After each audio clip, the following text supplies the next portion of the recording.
Hello, students! How are you? Aqui é a Teacher Max, espero que todos vocês estejam bem.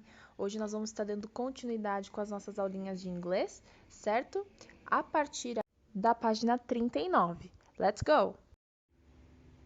Students, como vocês podem perceber aqui, nós temos 4 elementos que eu tenho certeza que vocês conhecem. Nós temos soap, nós temos a palavrinha toothbrush, shampoo e hairbrush. Então, a minha primeira palavrinha, que é a palavrinha soap, ela está relacionada ao sabonete. Toothbrush está relacionada à escova de dente. Tooth é dente e brush é escova. Nós temos a palavrinha shampoo, que é o nosso shampoo aí de cabelo. E por último, hairbrush.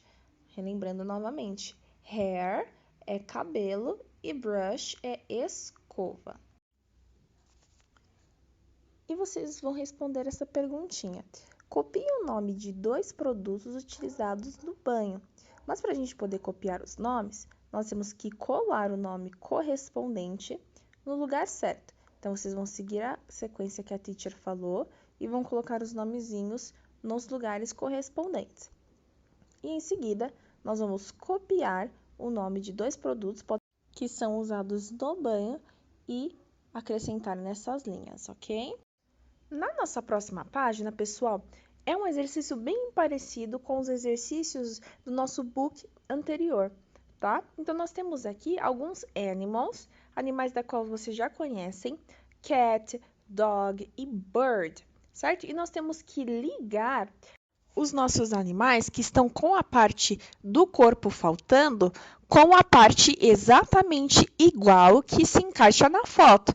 Então, nós vamos olhar a coluninha 1 e ver quais são as partes que estão faltando, olhar a coluninha 2 e ligar exatamente a mesma parte do corpo que completa a outra imagem.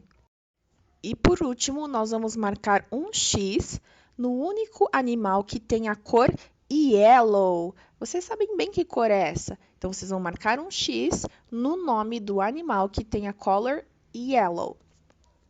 Ok, students? Por hoje é só. Qualquer dúvida que vocês tiverem, podem enviar para a teacher no Class App.